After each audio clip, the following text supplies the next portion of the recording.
So we begin here in the happiness visible in this present life, and the first section is upholding the Dharma in society. So here we have the king of the Dharma. The Blessed One said, monks, even a wheel-turning monarch, a just and righteous king, does not govern his realm without a co-regent. A certain monk then, who is the co-regent, came and asked questions. He says, is it the Dharma? And he says, responds to him, the wheel-turning monarch, relying on the Dharma, provides lawful protection, shelter, safety for his own dependents. And so then he says, for the Katyas, which is the class of princes and warriors and so forth. His army, the Brahmins, householders, the inhabitants of the town and countryside, the ascetics and Brahmins, for the beasts and the birds. So all of those he offers protection and safety for those. A wheel-turning monarch provides protection, shelter, and safety for all. So that's the basic principle that he's talking about in terms of the protection aspect. In the next page, 116, the Tathagata, the king of the Dharma, who provides lawful protection, shelter, and safety in regard to action by body, speech, and mind, turns the incomparable wheel of the Dharma in accordance with the Dharma only. So the Dharma becomes the guideline that we use when we're in positions or roles like that. And I think you could say not just with being the head of some kind of a political unit, but also an organization of some kind. It could be a corporation or a small business or anything else. We need to apply those kinds of principles as a part of doing that work. The second text has to do with worshiping the six directions that we were introduced to a little before. Thus I have heard, Sigalaka, the householder's son, having got up early and gone out, was paying homage to the different directions. So this is the traditional view that was mentioned before. And the Blessed One, seeing Sigalaka, said, why pay homage to the different directions? And he responds, Venerable Sir, my father, when he was dying, told me to do so. And so, out of respect, I pay homage. And then the Buddha replies, but householder son, that is not the right way according to the noble one's discipline. So how should one pay homage?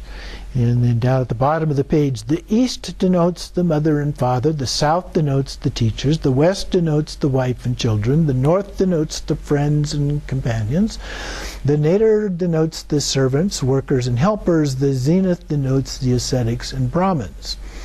There are 5 ways a son should minister to his mother and father as the eastern direction. You should think, having been supported by them, I will support them. I will perform their duties for them. I will keep the family tradition. I will be worthy of my heritage.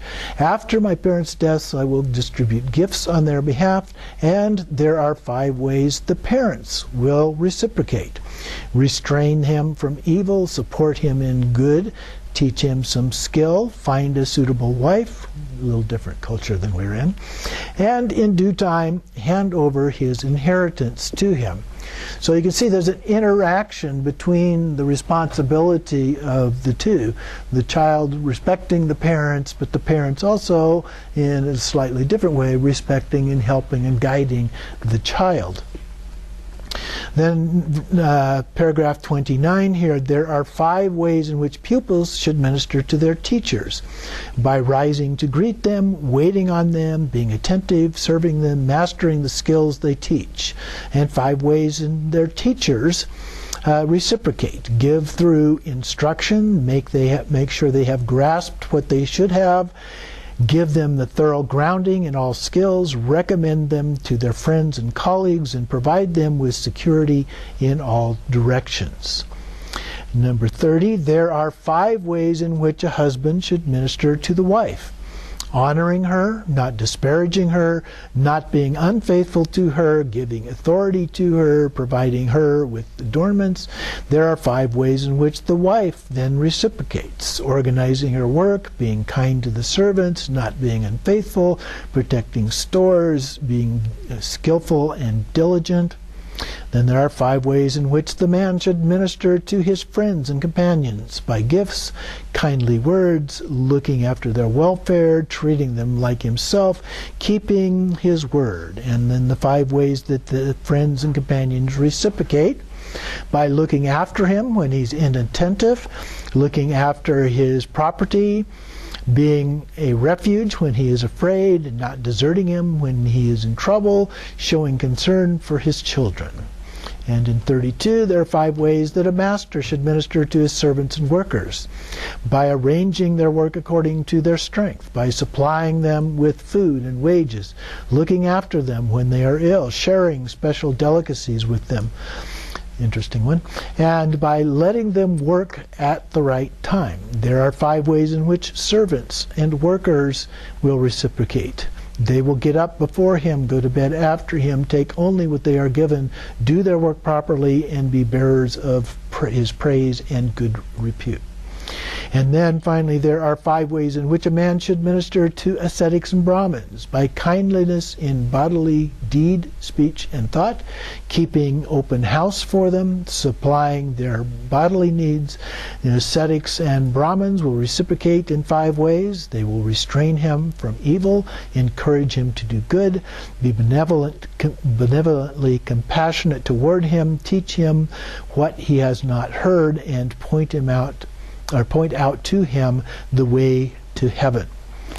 So for each of those different groups, there are, for each of the parties, because each group is 2 people, and how they retreat and reciprocate with each other as a part of that. Now, I wouldn't take the list too literally, that those are the only things that you can do to meet those requirements, or that you can't do other things, or you have to do all of those things exactly as they're described here. I think they're giving us a picture of the general nature of the way that we should treat others, and that others then would reciprocate to us. We do things to people or for people, it tends to come back to us. And so this might be understood as a form of karma. What goes around comes around to us in everyday life, and how we do for others or against others could be the case, but here it's all doing things for others as a part of that. And so he's trying to illustrate, I think, for us the kinds of things that we should keep in mind to do to get along with others and be beneficial to others and so forth. So in the next one then we turn to the family, and there's several pieces of this. The first starts with parents and children. So here, families dwell with Brahma, where at home the parents are respected by their children, dwell in the ancient teachers, with the ancient teachers, dwell with the ancient deities, dwell with the holy ones. Brahma, monks, is a term for mother and father. The ancient teachers is a term for father and mother. The ancient deities is a term for father and mother. The holy ones is a term for father and mother. And why? Parents are of great help to their children. They bring them up, feed them, and show them the world. At least ideally they do those kinds of things. Repaying. How do they repay their parents? Monks, there are 2 persons one can never repay. One's mother and father. Even carry one's mother on one shoulder and the father on the other, and live 100 years, anointing them by massaging, bathing, and rubbing, even voiding their excrements. Would be carrying out the bedpan, I think. And then even by that would one not do enough to repay them, even if parents as supreme lords and rulers. But monks, one who engages his unbelieving parents, settles and establishes them, encourages them, has moral discipline, encourages his stingy parents, in generosity, encourages his ignorant parents in wisdom. Such a one, monks, does enough. He repays them more than repays them for what they have done.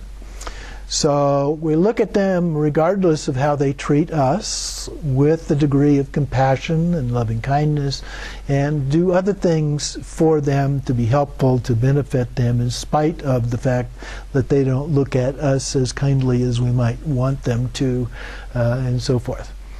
So it can be difficult sometimes to live in a context, an environment where things are all not good and happy. There are lots of places where that goes on. Same kind of thing happens in our culture, where we're not satisfied with some of the stuff that are going on politically.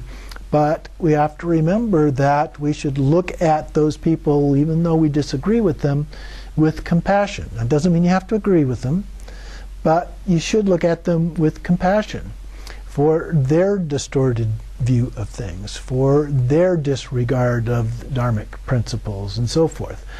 So they are suffering in a way. They may not realize that they're suffering, may not know that they're suffering in some way or other, but they are, through what it is that they're doing and their actions are having harmful effects on others.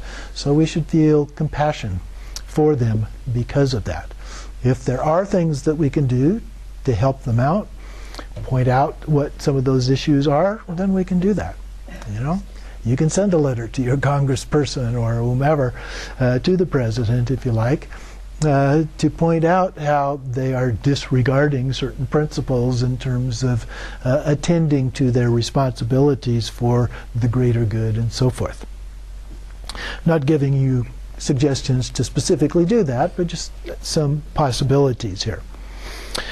The next section is on husbands and wives, and here he describes different kinds of marriages.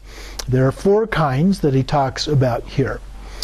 A wretch living with a wretch. The husband destroys life, takes what is not given, engages in sexual misconduct, speaks falsely, indulges in wine, liquor, intoxicants, the basis for negligence. And that's a phrase that he often uses when talking about alcohol or other intoxicants, is the basis for negligence. So that's what he considers to be the important point here, not the intoxicants themselves, but when there's too much, and that results in negligence of other responsibilities. Then he is immoral, of bad character, and dwells at home obsessed by stinginess. He abuses and reviles ascetics and Brahmins, and his wife is exactly the same, the wretch with the wretch. The next one is a wretch with a goddess. The husband destroys life. His wife, though, abstains from destructive life. She is virtuous, of good character. She dwells at home with a heart free from the stain of stinginess. She does not abuse or revile ascetics and Brahmins. The next one is a god with a wretch. So a reversal. The husband abstains from all of those negative aspects, but the wife destroys life, abuses and reviles ascetics and Brahmins, and so forth. And then the 4th one is a god with a goddess. Both on the good side, so to speak. So the husband abstains from all these things. He is virtuous, of good character. He dwells at home, free from stinginess, does not abuse or revile ascetics and Brahmins, and his wife is exactly the same. Okay? So he's describing these 4 different circumstances, but he doesn't really give us any guidance in terms of how do we deal with this if it's not the latter, which is the best situation, of course, as a part of that, other than just the inference from that to follow the Dharma and do the best we can by following the Dharma under whatever circumstances we find ourselves. So here he talks about how to be united in future lives.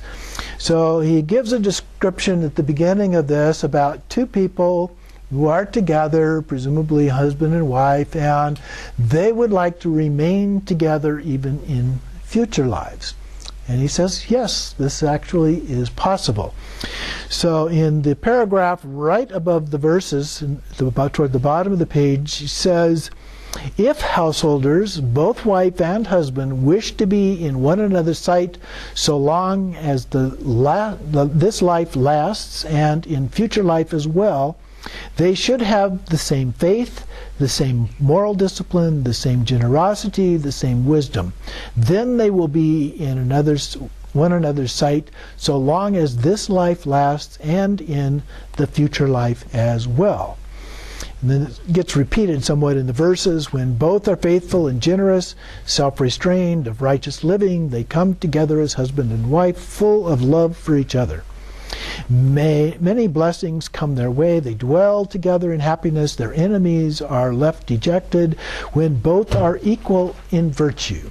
Then, having lived by Dharma in this world, the same in virtue and observance, they rejoice after death in the Deva world. This will be a God realm, enjoying abundant happiness. So, together. Then he talks about 7 kinds of wives. And here down about 2/3 down the page, he says, there are the 7 kinds of wives. One is a slayer, one like a thief, one like a tyrant, one like a mother, one like a sister, and a friend, and a handmaiden. I do not understand in detail, the person asking him about this says. So he says, listen and I will speak. So and then we go into the verses here where he speaks of this. With hateful mind, cold and heartless, lusting for others, despising her husband, who seeks to kill the one who bought her, I'm talking about Indian culture here, such a wife is called a slayer. When the husband acquires wealth by his craft or trade or farm work, she tries to filch a little for herself. Such a wife is called a thief. A slothing glutton bent on idling, harsh, fierce, rough in speech, a woman who bullies her own supporter. Such a wife is called a tyrant. One who is always helpful and kind, who guards her husband as a mother her son, who carefully protects the wealth he earns, such a wife is called a mother. She who holds her husband in high regard, as younger sister holds the elder brother, or elder born, who humbly submits to her husband's will, such a wife is called a sister. Again, we're looking kind of at an Indian culture here. One who rejoices at her husband's sight, as one friend might welcome another, well-raised, virtuous, devoted, such a wife is called a friend. One without anger, free or avoid of punishment, who bears with her husband free of hate, who humbly submits to her husband's will, such a wife is called a handmaid. Literally, the term that's translated here as handmaid means a female slave, interestingly. Handmaid probably better. The types of wives here, called a slayer, a thief, a wife like a tyrant, these kinds of wives with the body's breakup will be reborn in hell. But wives like a mother, sister, friend, and the wife called a handmaid, steady in virtue, long restrained with the body's breakup, go to heaven. So, describing here the various kinds of nature in which we work with or against each other as a part of that, and you could probably say pretty much the same thing, it just reversed the gender roles here as a part of that. The third one then, we're on page 124, is present welfare versus future welfare.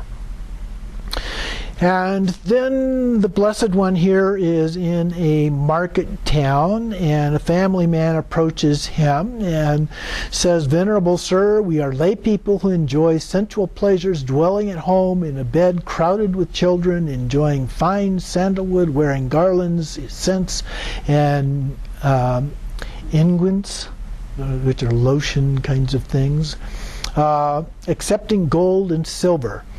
Teach the Dharma to us in a way that will lead our welfare and happiness both in the present life and in the future life as well. There are 4 things that lead to the welfare and happiness of a family man in this very life. The accomplishment of persistent effort, the accomplishment of protection, good friendship, and balanced living. What is the accomplishment of persistent effort? He is asked. Whatever may be the means by which the family man earns the living, he is skillful and diligent. He investigates the appropriate means and is able to act and arrange everything properly. And what is the accomplishment of protection? Here, a family man sets up protection and guard over the wealth acquired by energetic striving, amassed by strength of his arms, earned by the sweat of his brow, righteous wealth righteously gained, thinking, how can I prevent kings and bandits from taking this away? Fire from burning it, floods from sweeping it off, and unloved heirs from taking it. So he has earned this in a righteous way, and so he has some rights to protecting that. And what is good friendship? Here, in whatever village or town a family man dwells, his associates with householders are of mature virtue, accomplished in faith, moral discipline, generosity, and wisdom. He converses with them, engages in discussions with them. He emulates them in regard to their accomplishment in faith, moral discipline, generosity, and wisdom. This is called good friendship. And then what is balanced living? Here, a family man knows his income and expenditure and leads a balanced life, neither extravagant nor miserly. Middle way, so that his income exceeds his expenditures, so we don't overspend. Okay, and then he goes on talking a little bit more about wealth. Wealth has 4 sources of dispassion, kind of like decadence here is the way he's using the term. Womanizing, drunkenness, gambling, and evil friendship. Again, I think you could reverse the genders here as well. Similarly, there are 4 sources for the increase of amassed wealth: abstinence from womanizing, from drunkenness, from gambling, and from evil friendship. So these 4 things lead to a family man's welfare and happiness in the present life. The 4 other things lead to the family man's welfare and happiness in the future life: accomplishment in faith, moral discipline, generosity, and wisdom. So how is the family man accomplished in faith? He places the enlightenment of the Tathagata and Arhat, perfectly enlightened, accomplished in true knowledge and conduct, fortunate, knower of the world, unsurpassed leader of persons to be tamed, teacher of devas and humans, the enlightened one, the blessed one. And what about in moral discipline? Here we're talking about the family man abstaining from the destruction of life, from stealing, from sexual misconduct, from false speech, and from wines, liquors, intoxicants, the basis of negligence. So again, the 5 precepts. How about in generosity? The family man dwells at home with a mind devoid of the stain of stinginess, freely generous, open-handed, delighting in relinquishment, devoted to charity, delighting in giving and sharing. And what about in wisdom? The family man possesses the wisdom that sees into the arising and passing away of phenomena, that is noble and penetrative and leads to complete destruction of suffering. These 4 things lead a family man to lead a family man's welfare and happiness in a future life. So give some specifics. The basics of it are following decent ethics, following basic principles of the karma, and so forth. So we'll take a little break.